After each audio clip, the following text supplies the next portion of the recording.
بسم الله الرحمن الرحيم. أعزائي طلبة وطالبات الصف الأول الثانوي، أهلا وسهلا بكم في محاضرة جديدة من محاضرات مادة الفيزياء. معاكم مستر وليد، وإن شاء الله هنشتغل على الدرس اللي عليه الدور في الشرح، اللي هو درس الشغل اللي هو الورك، اللي برمزوا له بالرمز W كابيتال علشان يميزوه عن الدبليو سمول. لأن الدبليو سمول بيبقى رمز للويت اللي هو الوزن، فالشغل بيرمزوا له دبليو كابيتال. طيب ده اول حاجه. تاني حاجه عاوز اقول لك عليها ركز معايا كده. اصلا قانون الشغل بيساوي الاف في الدي. يعني ايه الكلام ده؟ يعني لابد يكون عندك قوه مؤثره على جسم ما، وهذا الجسم هيتحرك ازاحه في نفس اتجاه القوه اللي انت اثرت بيها.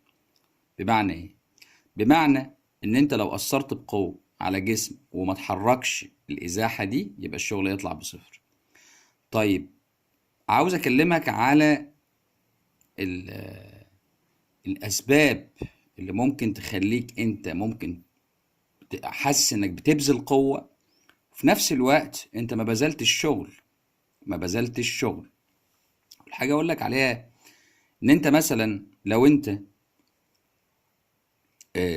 اثرت بقوه معينه على منزل، على حيطة، على عربية نقل كبيرة، ما اتحركتش من مكانها، فانت كده ما بذلتش الشغل. مهما كانت مقدار قوتك اللي انت اثرت بيها، فانت ما بذلتش الشغل، لانه الشغل مرتبط بحاجتين: بالقوة اللي انت هتأثر بيها وبالإزاحة، ولازم الجسم يتحرك إزاحة معينة في نفس اتجاه خط عمل القوة اللي انت بتأثر بيها.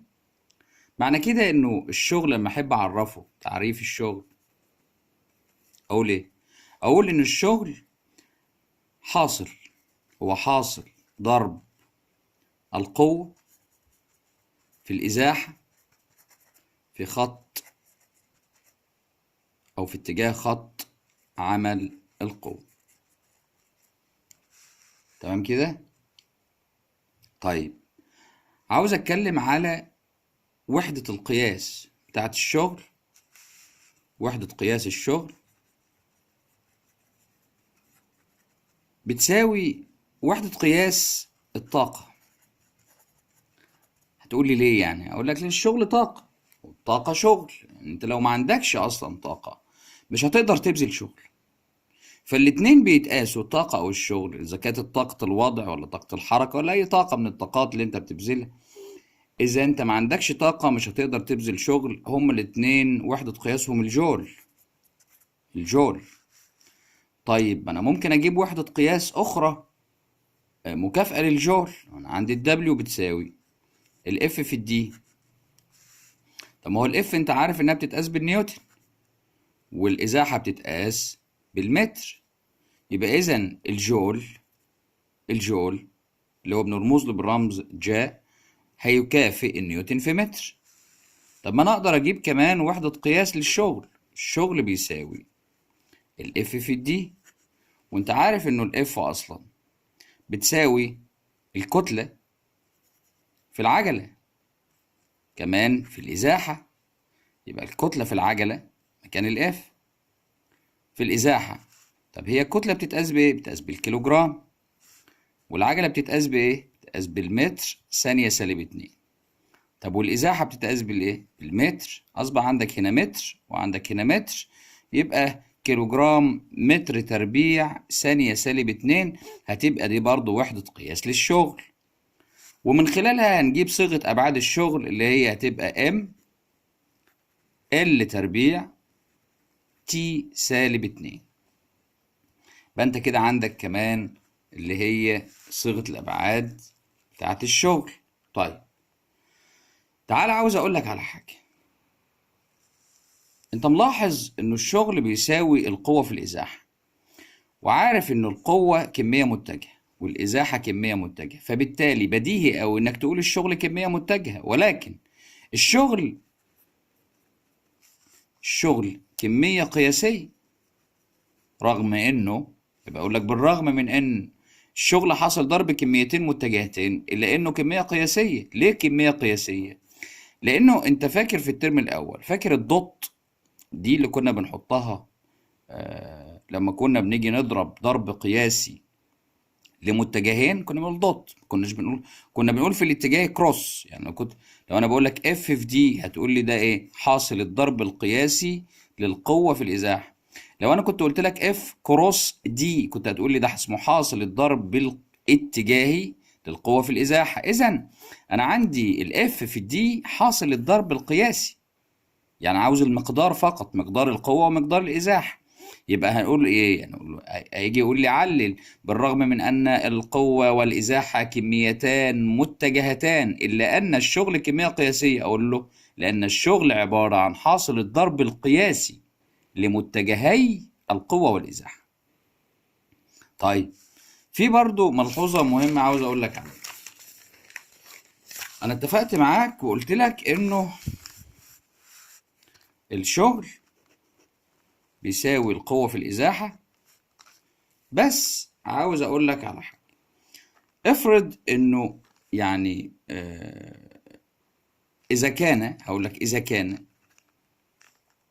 أو إذا كانت القوة تميل بزاوية على اتجاه الإزاحة، على اتجاه الإزاحة، زاوية سيتا مثلا. يعني مثلا لو كانت القوة في جسم هنا وأنا أثرت عليه بقوة F والجسم اتحرك إزاحة دي، ففي زاوية ما بين القوة والإزاحة. القوة تميل بزاوية سيتا على الإزاحة، على اتجاه الإزاحة. يبقى إذن هل الشغل هنا هيساوي الإف في الدي؟ لا، ده الشغل في الحالة دي هيساوي الإف في الدي في كوزاين الزاوية اللي هي الزاوية سيتا ما بين القوة والإزاحة. تمام معايا؟ طيب لو كانت القوة المؤثرة دهيت مايلة كده، اللي هي مش انت كنت الأول بتحللها لإف كوزاين سيتا وإف ساين سيتا؟ لو انت هتاخد المركبة الأفقية للقوة هي اللي هتأثر على الجسم وتخليه يتحرك إزاحة بالشكل ده، فبالتالي الشغل هنا هيساوي ايه؟ هيساوي المركبة اف كوزاين سيتا مضروبة في الإزاحة في كوزاين الزاوية بين القوة والإزاحة. هي القوة المؤثرة هنا مين؟ الاف ولا كوزاين سيتا هي اللي بتأثر على الجسم وتحركه إزاحة دي؟ هتقول لي لا، ده المركبة الأفقية للجسم للقوة هي اللي بتحرك الجسم إزاحة، إذا الزاوية بينهم هتبقى بصفر. يعني بنقول كوزاين صفر. طب ما كوزين الصفر اصلا بواحد، يعني كانها مش موجود. يبقى كده الشغل هيساوي ايه؟ اف كوزين سيتا في الدي. مفهوم الكلام ده؟ ماشي يا ولاد؟ يبقى انا لو عندي قوة تميل بزاوية على اتجاه الازاحة، فبنقول الشغل بيساوي اف في دي في كوزين الزاوية ما بين القوة والازاحة. لو القوة تميل بزاوية على الافقي، فانا بضطر احللها لاف كوزين سيتا واف ساين سيتا. اذا الجسم اتحرك في الاتجاه ده، فهيبقى كده القوة المؤثرة اللي بتخلي الجسم يتحرك هتبقى المركبة الأفقية.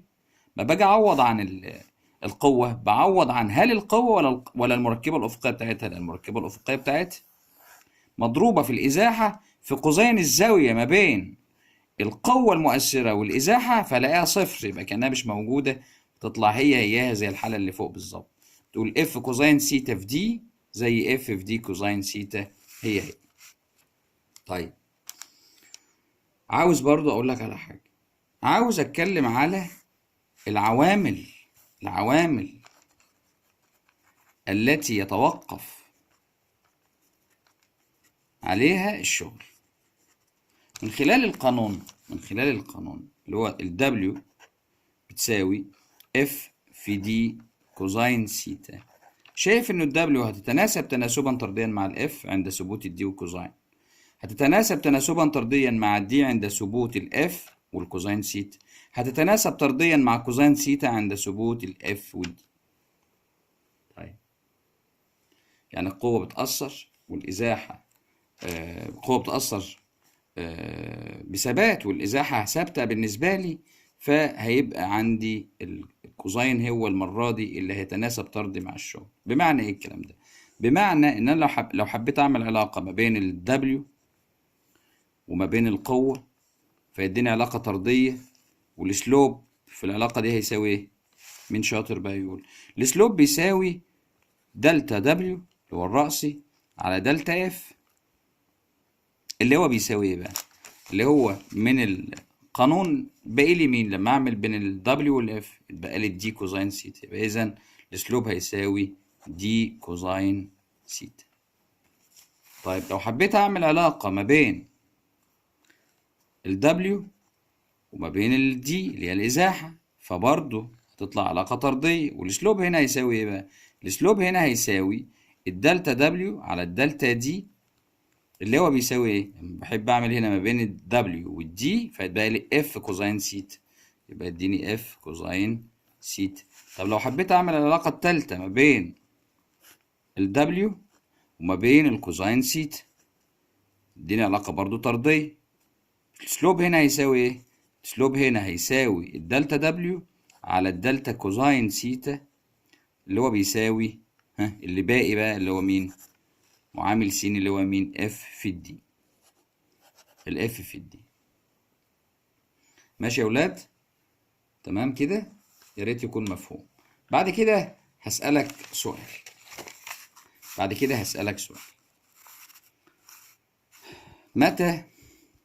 متى يكون الشغل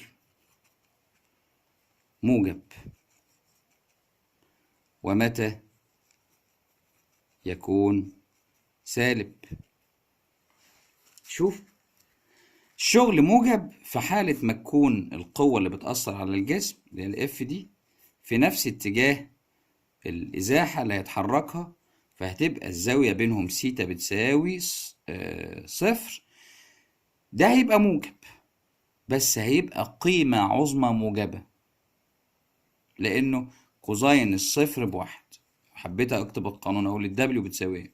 تساوي اف في دي كوزين السيتا، وأنا عندي السيتا هنا صفر، وكوزين الصفر بواحد فيديني اف في دي بس، وده هيبقى قيمة عظمى. طب افرض امتى هيبقى موجب برضو تاني؟ لو كان في زاوية موجودة ما بين القوة وما بين الإزاحة، بس الزاوية ديت أكبر من الصفر وأقل من 90، يعني الزاوية حادة،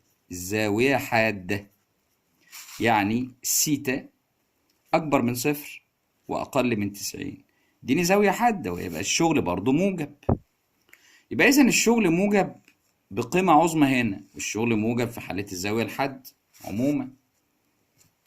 الشغل موجب قيمة عظمى لما تكون الزاوية بصفر ما بين القوة والإزاحة، والشغل موجب بس ما وصلش للقيمة العظمى إذا كانت الزاوية حاد.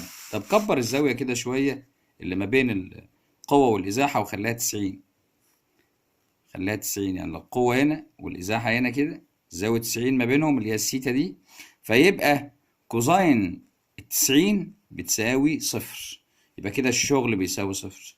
يبقى في حالة ما يكون الزاوية ما بين القوة والإزاحة ب90 يعني زاوية قايمة، بيكون الشغل صفر. ده زي بالظبط لما انت تشيل اي حاجة وتمشي بيها مسافة، انت شلتها ومشيت بيها. طب هي القوة بتاعتك اتجاه ايه؟ انت شايلها اتجاه رأسي. طب واتحركت بقى ازاحة ايه؟ هتقول لي ازاحة افقي. يعني انت لو انت واقف كده شلت حاجة معينة في ايدك وبعدين مشيت بيها، يلا اتجاه القوة هتقول لي رأسيا، طب واتجاه الإزاحة هتقول لي أفقيا. طب الزاوية اللي ما بينهم ايه؟ هتبقى زاوية 90، يبقى انت كده ما بتبذلش شغل للأسف. يبقى انت في حالات ما بتبذلش فيها شغل، إذا كانت اتجاه أو الزاوية ما بين القوة والإزاحة 90 انت ما بتبذلش شغل. وإذا كان انت أو الجسم بيدور في مسار دائري برضو. بالمناسبة هوضح لك كمان امتى الشغل بيساوي صفر برضو تاني. لو مثلا اعتبرنا دي الشمس ودي الأرض، والأرض بتدور حول الشمس كده، مش احنا فاكرين ان القوة الجاذبة المركزية اتجاه نحو المركز بس بتكون عمودية على اتجاه الحركة، صح كده؟ يعني في زاوية 90 هنا باستمرار. احنا اتفقنا ان لازم تكون القوة عمودية، اللي هي القوة الجاذبة المركزية عمودية على اتجاه الحركة باستمرار في كل نقطة على المسار الدائري. طب ما كده الشمس ما بتبذلش شغل على الأرض ولا حاجة. كده الشمس لا تبذل شغلا على الأرض، لأن القوة دايما في اتجاه عمود على اتجاه الحركة. يبقى هنا برضو الشغل بيساوي صفر. يبقى إذا كان الجسم بيتحرك في مسار دائري فالشغل بيساوي برضو صفر. طيب عاوز اقول لك على حاجة كمان. طب افرض بقى انه الزاوية كبرت شوية عن التسعين، يعني احنا وصلنا من زاوية صفر، زاوية حادة، زاوية 90. طب تعالى ناخد لو الزاوية اكبر من التسعين، يعني لو السيتا كانت اكبر من 90 بس اقل من 180، فالزاوية منفرجة كده، الزاوية منفرجة. الشغل هنا بيكون سالب، لان قوسين الزاويه اللي اكبر من 90 واقل من 180 اللي هي في الربع الثاني بتبقى سالبه موجبه، وهنا قيمه عظمى سالبه، لان قوسين الصفر بواحد وقوسين ال 180 بسالب واحد.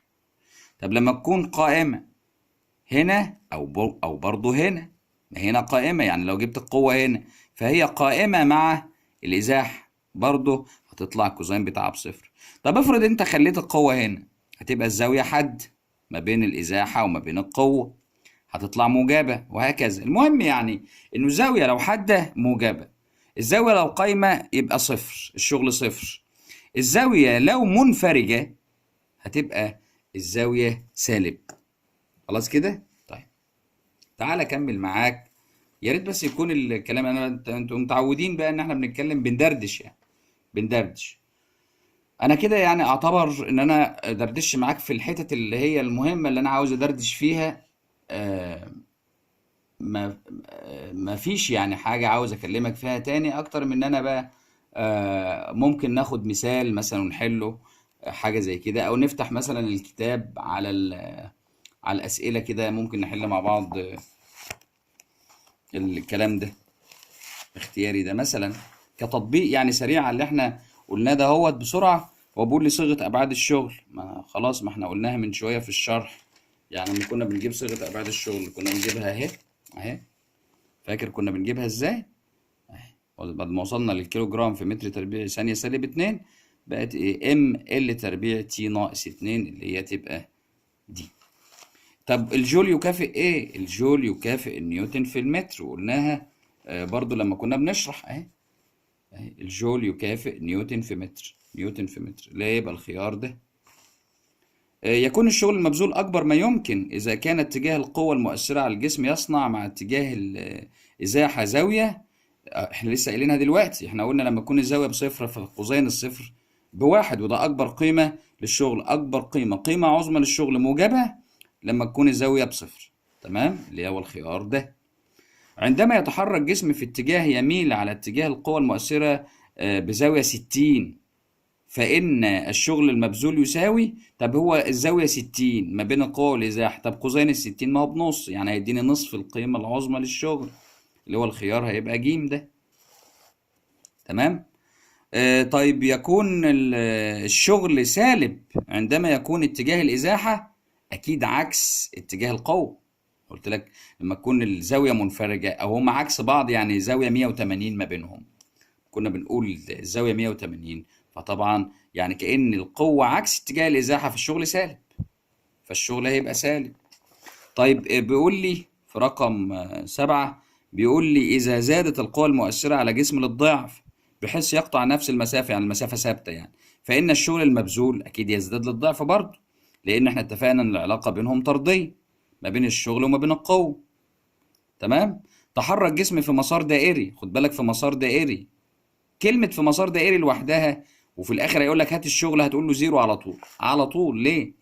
لأن احنا اتفقنا من شوية إن الجسم لو بيسير في مسار دائري أو في مدار دائري، فأنت فهمت دلوقتي إنه بتكون القوة عمودية على اتجاه الحركة، ولو قوة عمودية معناها إيه؟ يعني الزاوية 90 ما بين القوة والإزاحة، معنى كده زاوية 90 وكوزين ال90 قلنا بصفر، لأن الشغل هيساوي الإف في الدي كوزين السيتا، والسيتا هنا ب90، بتبقى الزاوية بصفر. يبقى أنا من قبل ما كنت أكمل اخترت زيرو على طول، لأن تحرك جسمي في مسار دائري إزاحة مقدارها 10 متر عندما أثرت عليه قوة عمودية. حتى كلمة عمودية هي كمان على اتجاه حركته مقدارها، ما مش هيهمني كل الكلام طالما قال لي عمودية وعاوز الشغل، يعني هو عمودية ما بين القوة والإزاحة، يبقى على طول زيرو. أرجو أكون وفقت في شرح درس الشغل، ونتقابل أو نتلاقى مرة تانية إن شاء الله في حصة جديدة بإذن الله. ربنا يوفقكم ويبارك فيكم. السلام عليكم ورحمة الله وبركاته. كان معاكم مستر وليد من قناة فنون العلوم. مع السلامة.